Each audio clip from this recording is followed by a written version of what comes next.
Non, non, bah c'est flatteur et ça me touche en même temps que ça me gêne, pardon. Euh, non, qu'est-ce que je peux rajouter après ça fait partie du théâtre, voilà. C'est pas que moi, enfin, au théâtre, on a des techniques.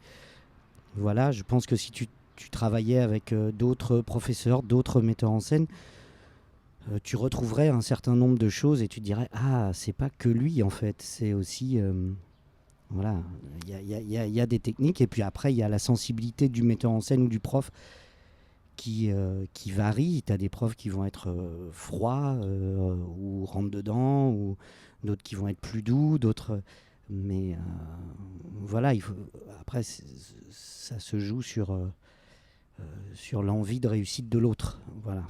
Euh, Ah, donc toi, ta motivation, c'est ça. C'est quand je dis que tu identifies la fêlure ou le point qui peut être travaillé, etc. Toi, tu formulerais ça comme l'envie de faire avancer l'autre. oui, parce que quand tu vois qu'il y a un point comment dire, qui bloque, naturellement, en fait, tu as envie de le débloquer. C'est comme si tu vois un nœud sur une corde. Ton premier réflexe, c'est de vouloir défaire le nœud s'il sert à rien. Voilà. Soit le nœud, il tient quelque chose et c'est cool, il a une fonction, soit s'il n'a pas de fonction, juste, c'est juste un truc qui fait chier, bah, tu te dis quel dommage, il va passer à côté de quelque chose alors que là, il pourrait vraiment prendre du plaisir à ce qu'il fait s'il comprenait que ce petit nœud là, il sert à rien. Si déjà il identifie le nœud, et puis si après.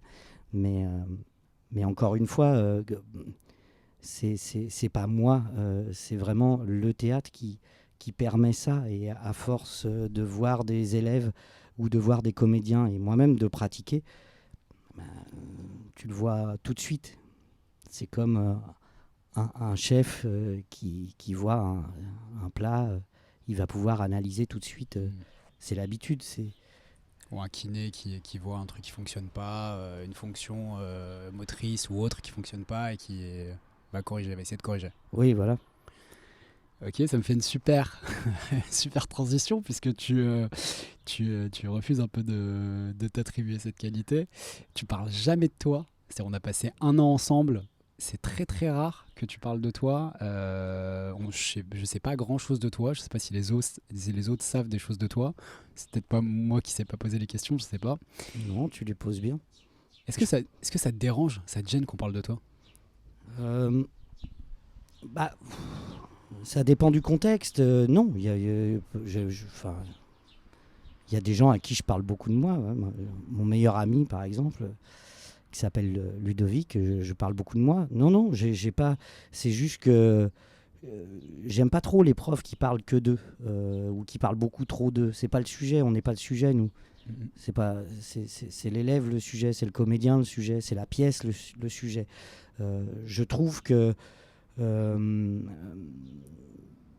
les pièces, quand on les écrit ou quand on les met en scène, elles racontent déjà beaucoup de nous, metteurs en scène ou profs. Donc, j'ai pas besoin d'en rajouter. Et puis voilà. Mais c'est pas de la fausse modestie ou c'est pas.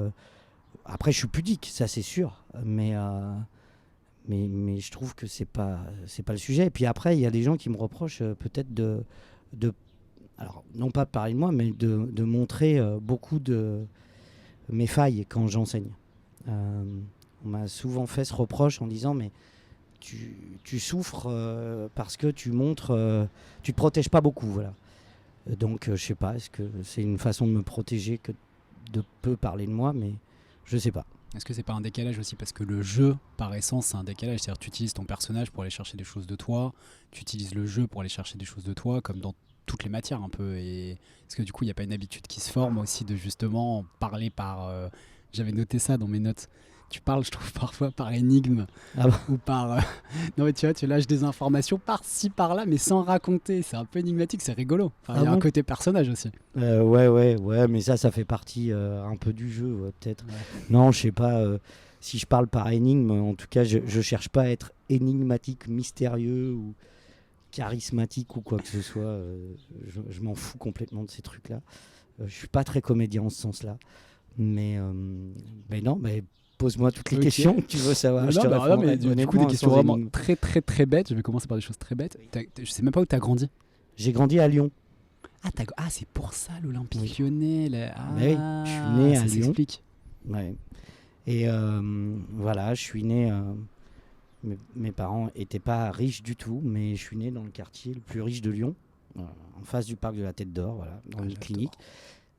Génial. Et puis, voilà, je sais pas, j'ai grandi à Lyon jusqu'à l'âge de 20 ans. Et comment t'es venu au théâtre? Est-ce qu'il y avait une appétence dès le départ? Non. Est-ce qu'il y a une révélation? Est-ce que tu te rappelles quand tu avais 4 ans, un moment d'avoir foulé les marches, Ouais, je me un rappelle. truc super biographique? Non, mais en fait, il y a justement pas eu de révélation.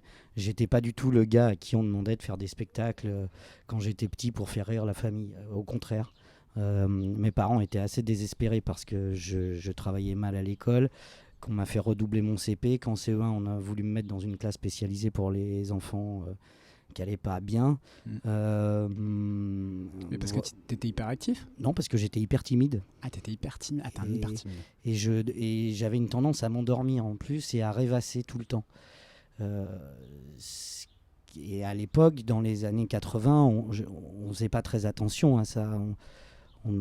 Très vite, on catégorisait un élève. Il a un problème, il suit pas à l'école. Est-ce que voilà, il doit avoir un problème mental ou alors que non, j'avais pas de problème, mais j'avais pas envie d'être là parce que ça m'emmerdait. J'étais mieux dans ma chambre. Et puis voilà, ça m'intéressait pas du tout. Ça m'intéresse toujours pas d'ailleurs. Ah, mais c'est intéressant. T'étais d'une nature contemplative ou tu dirais pas ça?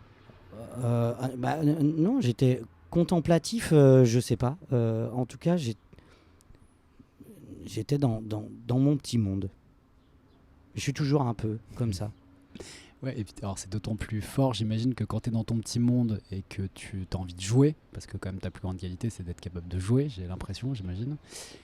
La classe, l'école, c'est l'inverse. C'est-à-dire on te demande d'être dans une case, de suivre des règles toute la journée, et sans qu'il y ait de sens, sans qu'il y ait de jeu, sans qu'il y ait d'intérêt. Non, même on tue le jeu, c'est ridicule.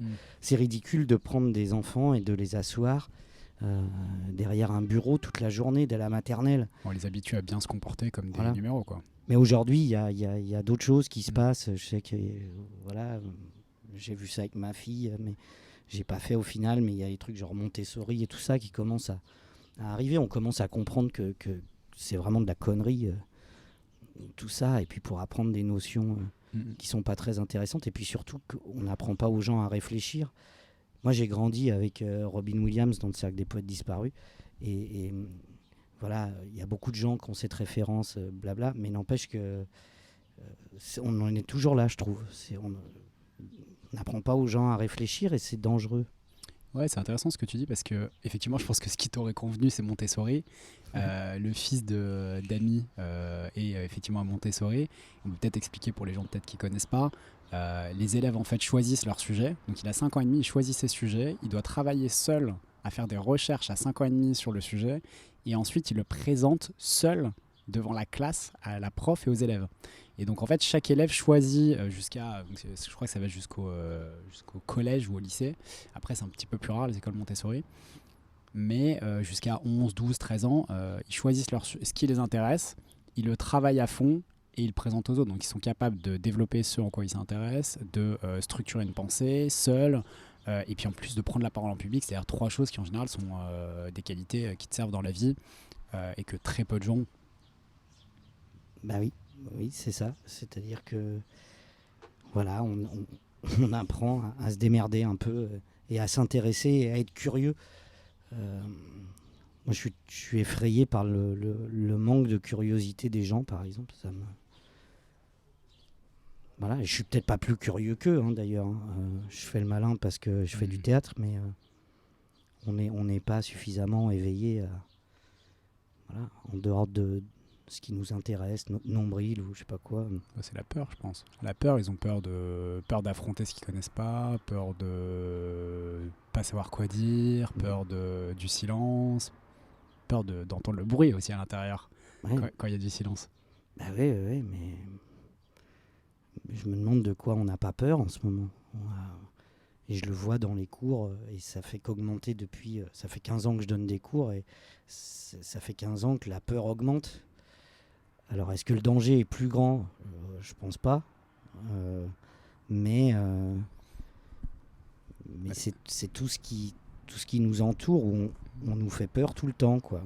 Ouais, puis On nous explique qu'on n'est pas capable, qu'on n'est pas machin. Et puis voilà, on doit avoir peur. Puis on doit obéir à des règles de plus en plus compliquées. Voilà, trie tes ordures. On obéit à des ordres, en fait. C'est même pas des règles, c'est des ordres pour être l'être humain le plus convenable possible. Peut-être que c'est ça qui me fait peur, en fait. Il faut dire qu'on a un peu troqué la liberté contre la sécurité. Et donc dans la sécurité, effectivement, il y a les règles, il y a les téléphones qui font tout pour nous, qui dictent un peu du coup notre rythme, notre journée, un peu mécanique. Mais c'est ça. Et pour rebondir sur le spectacle qu'on a monté, sur le Moulin Rouge, au début du Moulin Rouge, un peu comme dans le film de Luhrmann, là, c'était ça, en fait. Il y avait moins de culpabilité, peut-être moins de peur. Peut-être plus de danger, hein, sûrement. Moins de sécurité, moins de tout, mais peut-être plus de vie aussi. Voilà. C'était pas mal. Non, il faut aller chercher la vie ailleurs. C'est le bouquin de Houellebecq qui s'appelle comme ça, de poésie Rester vivant.